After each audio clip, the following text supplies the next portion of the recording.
From your newest news, this is Weekends on 2 with the Hurricane Kid Nick Lully and Patrick Ammons, anchor.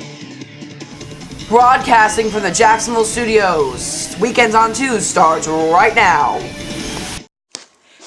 Good evening, everyone. I'm Kelly Lully in for Patrick Ammons. We have some strong storms moving towards us. Nick Lully is standing by in Storm Center 2 to bring us the very latest, but first, some developing news. One person is dead after a ski accident on the St. Johns River in Mandarin. There is no word on how the accident occurred. I'll have the top stories in just a second, Nick. Hi, Kelly. Yeah, tomorrow we are going to be seeing some storms. So if you're going out to the TPC, bring an umbrella. You might not even want to go at all because we have some dangerous lightning or some strong winds and a lot of heavy rain that's definitely going to be expected. Right now it's 84 and cloudy out. We're going to have the full weather forecast coming up. A car drove off the road and into a body of water near St. Augustine this morning. The passengers of the vehicle were flown to a hospital nearby to treat injuries. There is speculation that alcohol was involved. Let that be a lesson learned to all of us to not drink and drive. The TPC is going on right now in Sawgrass. As Nick said, rain could dampen the games tomorrow. But on Friday, former President George H.W. Bush was spotted at the greens. He came to Jacksonville to watch some golf. A new high school set to be built at 9A in Bay Meadows will be the first high school built in the Jacksonville area in 20 years. The high school is being built to alleviate overcrowding at Sandalwood and Inglewood high schools. Although the school district claims that they are short on cash, they still plan to go on with the construction of the new school. And here's Nick with the full weather forecast. Thanks, Kelly.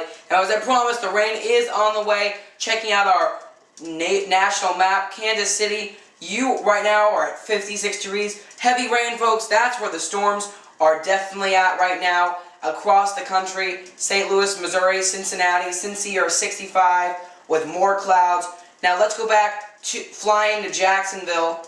84 right now with southwest winds. We're going to go now back to our forecast. 84, like I just said, cloudy southwest winds at 9. We were having a lot of gusty winds much of the day. Some described as sultry. We had those gusts yesterday, and they're going to continue into tomorrow. Tomorrow's forecast, I don't believe we have this correct. I don't know what our weather program is doing today. Tomorrow is Mother's Day. Our high is not going to be 77. I don't know what our weather program is doing. Our high actually is going to be in the 80s and 90s, so really short sleeves. And we are going to see sun for much of the morning, but as the day rolls on into the afternoon and evening, those violent thunderstorms, winds, rain, lightning, we're going to see all of that. Now on to your 5-day forecast.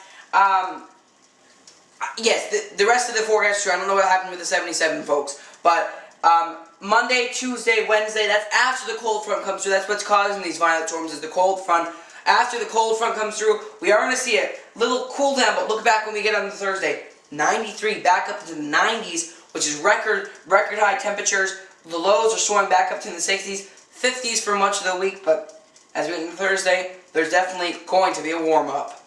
Now, I do want to talk about something that's going to be coming up in less than a month. It's our Yellowstone 6 trip. We go to Yellowstone every year to get, a very feel of how Yellowstone has changed over the years. But this time, we're going to be having brand new coverage. Pat Dempsey and myself are going to be there. We put together this preview for you. Take a look right now. In 1 month, Yellowstone 6. 2 News goes back to Yellowstone National Park for the 6th anniversary trip. Brand new coverage, updates on the wolves, bison, and the fire season. 2 News, your newest news. Wow, Nick, that sounds really exciting.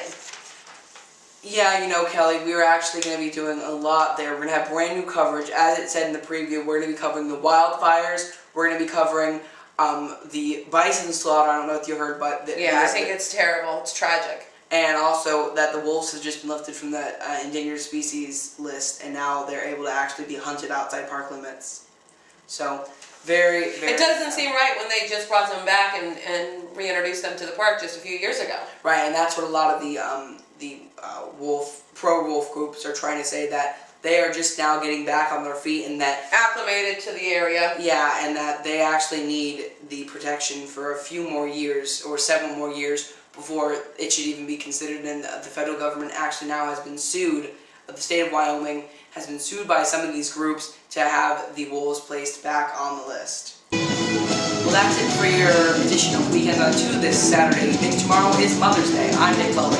And I'm Kelly Lully. Good